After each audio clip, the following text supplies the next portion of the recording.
Hello and welcome to another video. Before I start today's video, there's a couple of things that I'd like to say. First of all, if you're not a subscriber to my channel, please do subscribe. You can click the watermark below or the subscribe button below this actual video. Also, one thing that I'm trying to make people a bit more aware of these days is that I have a Patreon account. Patreon basically allows you viewers, if you enjoy the channel, to support me in a financial way. So what you do is you click the link below. If you don't have an account, just click join with Facebook, and on there I have got a $1, $2, $5 and a $20 tier where you can pledge a certain amount of money per month, and that really goes a long way towards helping me. I don't make any money really from ad revenue, literally the tiniest amount, and I'd like to create more and better content, and through people supporting me, viewers supporting me, that really helps. So if you could check that out, I'd really appreciate that. Even if you just go on there and follow my account rather than pledge me some money, it all makes a huge difference to what I can do. Okay, that's the boring stuff out of the way. Let's talk about today's video. Last week I released a video on my current bushcraft kit loadout, and what that was all about is how I've minimised my kit to be really basic but still keep me comfortable when I'm in the outdoors. And a lot of people on that video in the comments or on my Facebook page messaged and said we'd really be interested to see what kit you are not using. Back in the day I used to carry all kinds of junk kit with me, tons of stuff, things that I just didn't really use, and as the years have gone on and my skills have improved, I've started to cut that kit down, and people were interested in seeing what I've managed to cut out of that, and that is all contained in this bag right here. So without any further ado, let's have a look at the bag and then what's in it. This is my old canvas bag. I paid quite a lot of money for this bag, and it's a very well made bag, but it's not the best designed bag in the world. In terms of the bag itself, I actually still like the bag. I just don't really use it for out in the woods anymore. It's kind of the wrong shape. It's not the best for carrying. And it goes, if it's not completely full, it goes a bit floppy and it hangs off your back in a bit of a weird way. And I've stopped using this bag. That being said, I am actually going to be using it this weekend because I'm doing some car camping. Yeah. I've kind of moved more over to the LK. Partly, this bag is it's just so big. I don't need this amount of space anymore. This is like it's like a 65 litre cubic bag. It's absolutely massive. And look at the size of that. And it just ends up like totally kind of ram-packed. I am in the market for a new canvas bag, and I just wish that I knew somebody that made custom canvas bags or really nice bushcraft canvas bags. If only I knew someone that made them. Okay, so in the bag, in no particular order, I've literally just chucked the stuff in because it's stuff that I don't use anymore. Some of the bits that are going to come out here are things that I need for the day. They're not part of the video. For example, my camera cleaning kit, I definitely use that. And I've got my cups here for a brew later, and I do still use that. So straight off the bat here, I have got a compact OEX kind of self-inflating pillow. This I've put in there. I no longer have the mat that goes with this. I don't use self-inflating foam mats anymore. A big reason for why I don't use them is the fact that they are big. They are absolutely massive pieces of equipment, and they take up so much space in the pack. I've now moved over to the much more expensive but much more lightweight and small Thermarest mats. This is the pillow version of it. This is a self-inflating pillow, which I've stopped using. I've now got an inflating pillow. It's not a bad pillow, but the inflation of it just doesn't really work that well. It's super slow, and then you end up having to blow in it anyway, and they get all mildewy inside, and they're just a bit gross. So I've kind of moved away from them. There's nothing, in terms of the usability when you're actually sleeping on them, there's not really anything wrong with them apart from the fact that they do seem to puncture quite easily. That's one issue with them. But the main reason is they're bulky and they are heavy. So yeah, I've moved away from them.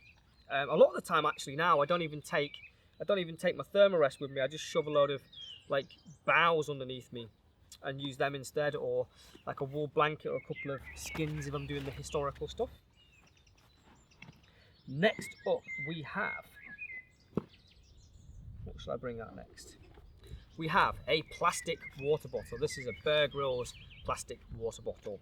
So I really have kind of stopped using stuff like this. Number one, like plastic water bottles, yeah, they're kind of robust and a little bit lighter than metal ones, but by using a plastic one, you limit the usability of the item itself. You can't put it in a fire because it's made out of plastic for a start, whereas my clean canteen that I now use, I can boil water in that. I can use it as a hot water bottle. There's no, I wouldn't want to put any pressure in this. I wouldn't want to put hot water in this. I'd be worried about that. I mean, this isn't a bad bottle at all. It's got the, oh, you can see it's not been used in such a long time. It's gone a bit grim on the inside. But it contains another piece of equipment that I no longer use. Wow, that has had some, that needs a serious clean. That's actually wood ash. That was the last thing I used it for. These kind of metal Crusader style cups. I can see a lot of people, saying, yeah, but the Crusader cups are brilliant. Yeah, they are. Like, there's nothing wrong with the Crusader cups. I like the fact that you can put them in the fire or eat your food out of them. The reason I don't use them personally anymore is I really don't like eating and drinking out of a metal container.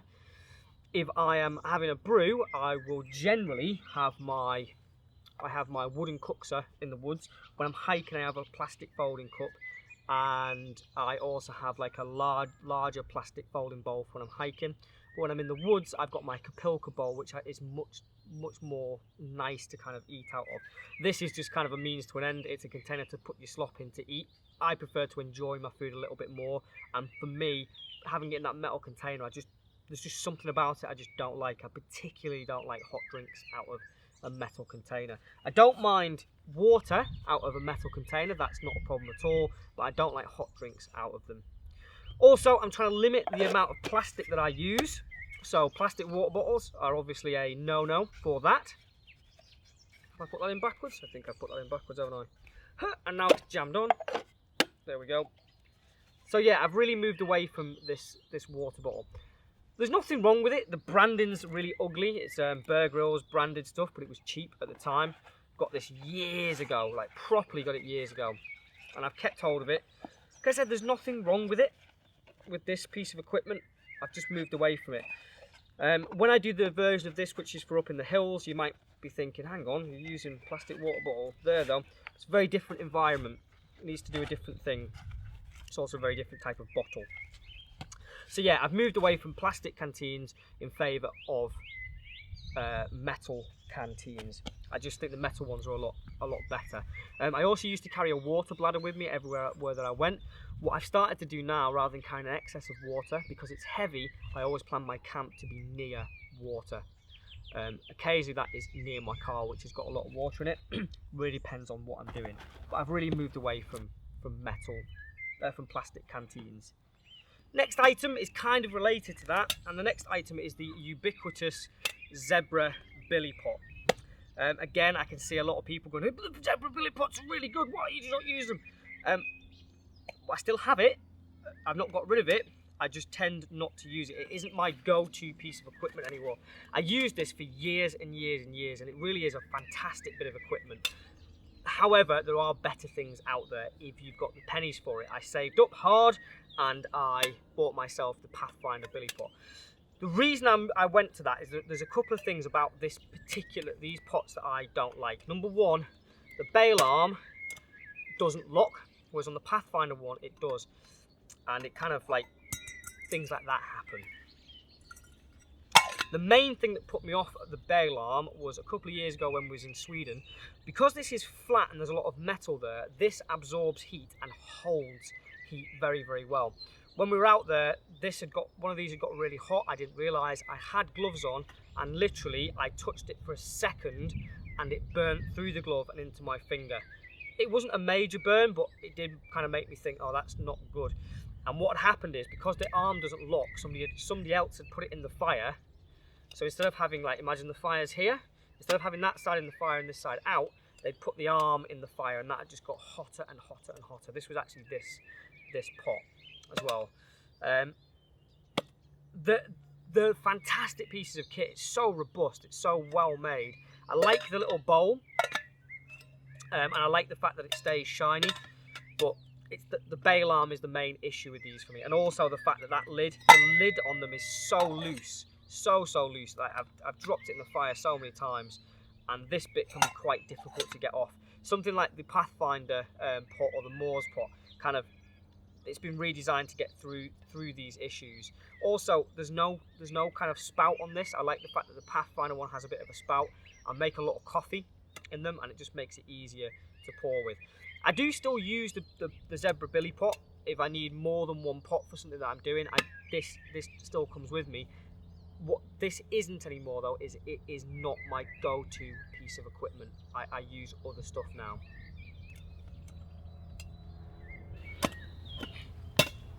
Next in the bag we have, oh, this one might upset people, a nice big tinder pouch with loads of different ways of lighting a fire in it, including the case to my CC4. Didn't realise that was in there. That's how long I haven't used it for. Again, this is one of those things. I still have it and I still use it occasionally, but it doesn't come out on trips with me anymore because I know how to light fires. I can do bow drill. I can kind of do hand drill. I can light all kinds of stuff on fire with my ferro rod. I can make feather sticks. So my tinder kit, my fire kit, is now in here, so it negates having to carry this. I still carry a ferro rod. It never leaves my trouser pocket. It's in here the whole time in its own little compartment, and I always carry a backup one in my bag, as well as a couple of cigarette lighters, one in my toilet kit, one in my first aid kit, and one in usually a pocket or something. I can't actually remember where that one goes. I definitely always have at least two of them on me anymore, so I don't need to carry this. The times when I'll use this, if I'm going out to practice a particular type of firelight, and if I'm practicing my traditional flint and steel, or I'm practicing my fire piston. Back in the day, this used to come with me all the time, and one of the things that I used to have in here was like wet weather firelighting kit, like you know, kind of like wax soaked cotton balls. I don't think I actually have any left anymore. Because I've practiced my skill and worked at my skill, that kind of stuff just doesn't need to come with me anymore. I'm out here doing it every single day. I really practiced, so I don't need cotton wool soaked in Vaseline to get a fire going when it's wet. I have a bunch of other things that I can do. Now, that doesn't mean to say that if you're new to this and you're still learning that you shouldn't do it, but what you should be doing is learning to do stuff without that, because that's not bushcraft, is it? Taking your firelighting kit out with you. Taking the ferro rod, you've got to draw a line somewhere, but to me, being able to light fire with what you've got naturally available to you in wet weather conditions is a true skill, and it's one that's well worth learning. So yeah, my tinder kit still lives in a box at home. It does occasionally come out to play when I'm practicing a skill or refining something, but largely it just stays at home because I just don't really need it with me all the time anymore. Next up, we have little pouches and boxes and tins with your survival kit in them. This one's got a random bit of string in it. Literally, I just grabbed this stuff and just shoved it in the bag. I don't carry these things anymore. You have these grand ideas when you get them when you first start out, that you're like, oh, I can use it to make char cloth, and I can keep this, that, and the other in there, and I can keep all my little survival kit in there. I actually don't bother with it anymore. The survival kit thing, I got to thinking, I had these like survival kits where I had like, you know, like fish hooks and little extra knives and stuff in there in case I lost kit that I needed. But my thinking was, well, it's in my bag, so if I lose my bag, I haven't got my kit, and I'm not carrying that around in my pocket like all day, every day. So I just sort of stopped using them. They're one of those things where it's like a nice idea when you think about it, and on paper, like it's a really good idea, but in reality, in practicality, I just don't use these old tobacco tins anymore for anything. They don't come out with me. They serve little to no purpose, really. Occasionally, like if I'm canoeing, I might have like a little bit of tinder and stuff in one of them when I've a bit more space, but largely I just don't bother. Where I do keep one of these is in my sort of more traditional kit with my flint and steel, but in my general bushcraft kit, that's where I keep it. Yeah, I have one in my sort of traditional gear, but that's not what today's video is about. So that is the little brass tobacco tin. Don't use them much anymore. Next up, we have, okay, I have a knife here. So I've brought this knife out. I've got a couple of knives in here that I wanted to show, I think. Where are they? Ah, yeah. Right, I'm not going to look at this one yet. Ah, multi-use blades. These were a big thing. This is a Bear Grylls knife that I was given. In terms of build quality, nothing wrong with the knife, it's all right. However, there's too much going on here. You don't need all of this stuff. Yeah, this ferro rod's quite nice. It's quite nice to have that in there, but really that is just going to ping out so easily. Keep it in your pocket. Seriously, just keep it in your pocket and, you know, learn to use it properly. This has, like, it kind of swings round and it's got like a sharpening stone on the back. I have a dedicated sharpening kit now. Generally, anything like this, you're going to find that that is low quality. That is a gimmick. It's not there because it works. It's poor quality. Don't buy kit like this, all right?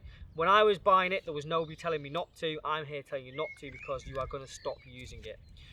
Also, this is one of those knives that is like, it has, I'll bring it closer. You've all seen them anyway. It's, come on, focus camera. Knife is one of them that's got like that kind of double, it's got like a serrated edge and then a smooth edge. You don't need that. If you need a serrated knife, which are generally just for cutting rope anyway, get a serrated knife, dedicated. Yeah, also it's really, there's just so much going on here. Your knife should be a knife and nothing more. Keep it as a knife. You don't need, this is like, you can turn it into a spear, you can do this, it's got a hammer on the back, there's a whistle. You don't need any of that stuff. Keep it simple. Seriously, keep it simple. So I don't use stuff like that anymore. So the other knife that I was going to talk about is, so there's a couple of things with knives. These two pieces of equipment now, I do actually still use. They're just in here to kind of illustrate a point. So this knife here, actually one of my favourite knives. The reason this doesn't come out with me very much anymore, I love the design of this knife, seriously needs a bit of a clean though, is this is a secondary bevel knife. I've stopped using secondary bevel knives as fixed blade knives. I still have folding knives at secondary bevel. The reason being, they're actually really difficult to sharpen in the outdoors. Well, not really difficult, but it's easier to sharpen a Scandi grind knife. I do want this knife re-grinded into a Scandi grind knife, so if anybody's local to me and fancies doing that for me, this is literally one of my favourite knives. I absolutely love it, but I don't like the grind on it. It's also not great for carving with. Okay, so also here, I've got two knives. This is another thing that I've stopped doing, carrying multiple knives.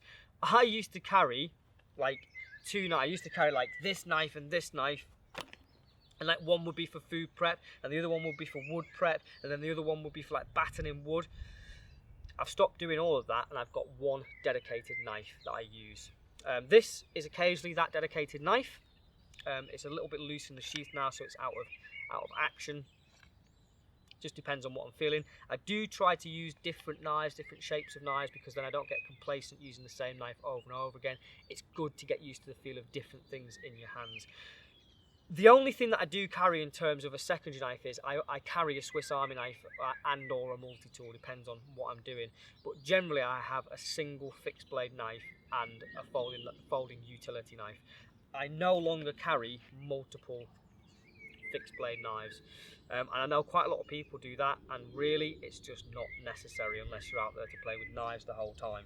So yeah, multiple knives and knives with gimmicks, we just don't need them, don't use them.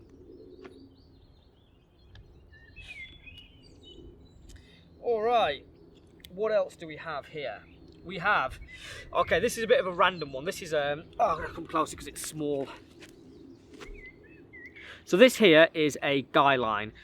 This, I don't even know what this one's off. So basically you get these guy lines which are generally sort of factory fitted versions of a thing, and I have started taking these off everything, absolutely everything that I own. They're just not very good. Sorry, I had to cut there. I don't know what's happening. I'm losing the light, so that's probably a little bit rushed. But yeah, these guy lines are just not, they're just not very good. I started taking them off everything. They're stretchy, they're not very strong. The cheap little rubbish plastic little guy line things are no good.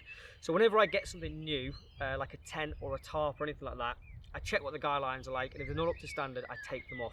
More often than not, I end up taking them off because they're just low quality, and it's kind of like these companies just throw them in as an afterthought.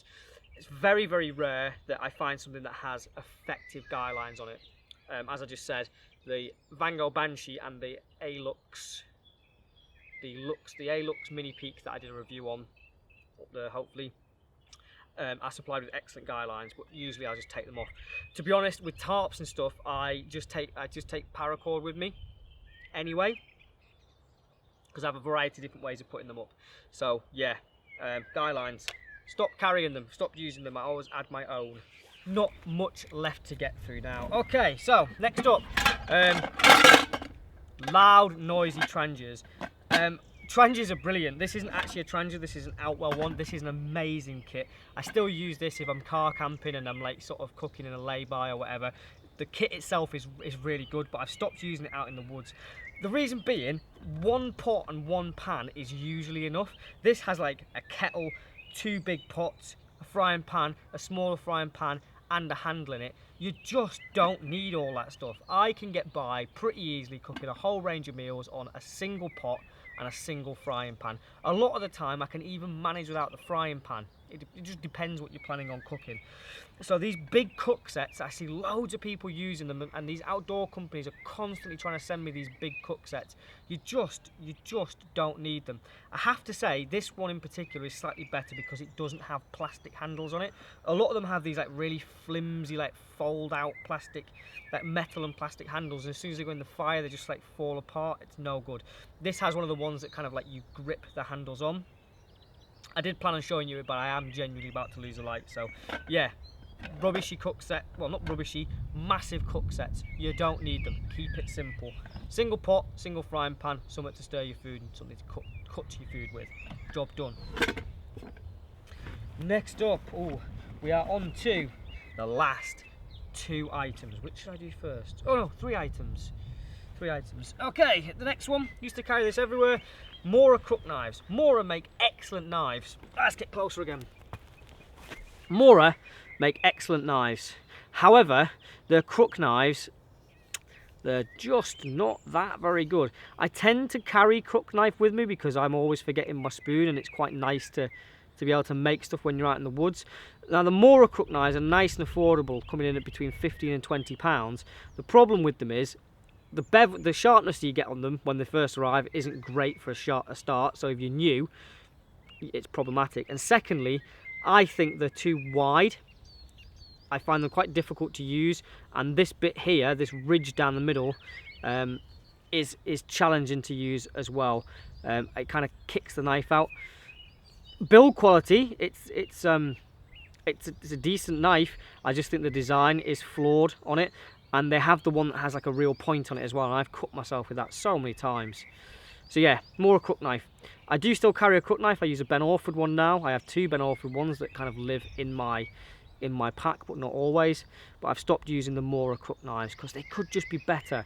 Come on Mora, get it sorted out, make a better crook knife for us.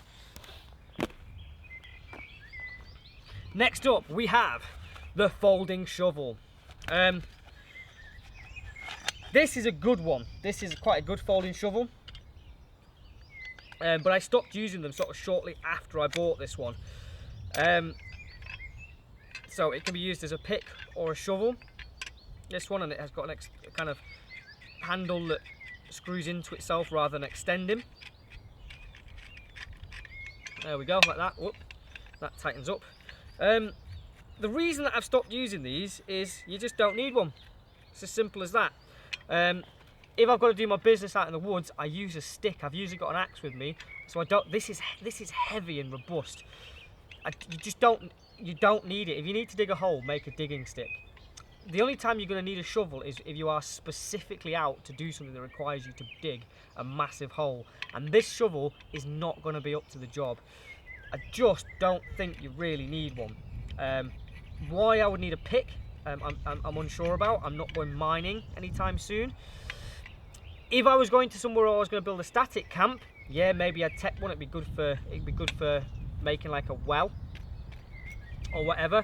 But generally, I don't need one. I do carry, when I'm hiking, I do carry a little plastic shovel because you need to be able to dig little holes on the trail, and sometimes the ground's hard and you don't have an axe with you. But for bushcraft, I don't carry a folding shovel, and I see people getting these shovels and sharpening them up and then getting them to like an amazing quality and spending a ridiculous amount of money getting them right, but I just don't really need it. I certainly don't need it on my belt all the time with this belt loop here. I'm not going to get rid of it. There's a few times where it might come in useful, but yeah, you just don't really need them. The other thing that annoys me about these folding shovels is, because they fold and there's lots of moving parts and stuff on them, when you've actually used them and all the dirt and grit gets into them, they stop folding, or the threads get cross-threaded or whatever. So yeah, folding shovels, don't bother. It's really heavy. No need for it. And last but not least is something that's kind of painful to show, because it's something that I actually love and I love using and I'm a big advocate of, and I'm a big fan of, but I've just stopped using them mainly for practicality use, and that is my hammock. I love hammocks. I think they're amazing. I think they're really comfortable, but recently, past couple of years, I've not really been using them. The reason being is that you can't guarantee you're going to have somewhere that's appropriate to hang it. I'd say kind of 8 or 9 times out of 10, if you're in the woods, you will find somewhere to hang your hammock, but it kind of, because you need those perfect trees to do it, it kind of limits the spaces that you can use. So you have to find these 2 trees that are perfect and nice together, but then they have to be somewhere where you can get a fire going, and they have to be next to somewhere that's actually an appropriate place to camp and near water. So restricting yourself to particular trees actually reduces the space that you can use in the outdoors, and finding a camp becomes actually kind of more challenging. Whereas if you're just using a bivvy or a tarp, you can pitch up pretty much anywhere. You just need a couple of sticks. You can do it with hiking poles. So just sleeping on the ground with a tarp is much more versatile. I will do hammock camping still, like, because I love hammocks. I think they're so comfortable and they're a wonderful way to sleep in the woods. In terms of reality and actual practicality, they're just too many issues with them, I think, anyway. And also, I'm pretty lazy and can never be bothered setting it up properly, which should be really easy. So we go, that's the hammock. And that is everything in the pack. So there you go, folks. That is my bushcraft kit that I no longer use. I'm going to keep all of this gear. I'm not getting rid of any of it. There's pieces in here that I will still come to for certain things. Like, for example, this is one of the first knives I ever got. It's a good quality knife. The sheath's just a little bit loose. Like this folding pillow I've hung on to because it's actually great, like if I'm couch surfing or sleeping at someone's house. It's a decent pillow. There's nothing wrong with it. It's just not that practical for what I'm doing. My tinder pouch, I made it. It's full of memories and stuff, and I still go out and practice with those things. Like my zebra billy pot, like me and this pot have been through a lot of things. We've been to a lot of places and we've fallen in the fire a lot, haven't we? Zebra billy can. So yeah, this isn't negative stuff about any of this kit in particular. I've just found that in terms of doing real proper bushcraft, getting out and doing proper dirt time in the woods and practicing proper skills, this stuff is largely unnecessary. But it's still quite nice. Yeah, you know, it's good stuff. It's quite nice to have this and go, hey, I don't need that anymore. Back in the day when I was needing all this extra stuff, yeah, this was all good and it was heavy and I had to carry it everywhere, but now I've got better at what I'm doing and I don't need it, and it's just really nice to have that. Hammocks, again, like, oh, it's so painful just kind of admitting that I don't really use my hammock anymore, but I don't. That's the honest truth. I just don't use it that often anymore. I'm much more comfortable on the ground. It's just a bit easier to do that kind of stuff. There's other bits and pieces that I don't use in the outdoors anymore, but they're slightly more relevant to another video that I'm doing. I'm going to do another version of these same videos, so keep an eye out for them. That'll be later in the year, I think, that I get around to that. But yeah, I hope you've enjoyed that. I'm interested to see what people think about this, because I know that there's going to be some people like, no, you shouldn't be using that, but it's personal to you, you know? Your kit is personal to you. But what I would say is if you're one of these people that carries a ton of stuff and you're happy with that, absolutely grand. But if you really want to learn proper bushcraft and outdoor skills, ditch the kit, focus on your skills. And if I can do it, you definitely can do it. Okay, it's just a little bit hard to learn it. So yeah, I hope you've enjoyed that. I hope you've got something out of it. I'm going to go ahead and put all this stuff back in now. I am losing the light. With that, I hope it wasn't too rambly and too boring. And like I said at the beginning, I have a Patreon account. Please consider supporting me on there. There are rewards and stuff available on Patreon for you to have a look at. Yeah. It's a lovely evening in the forest today.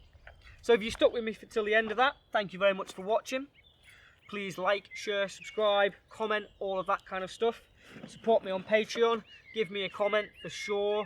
And take care. Take care in the outdoors. Enjoy yourself. I'll see you all in the next video. Bye for now.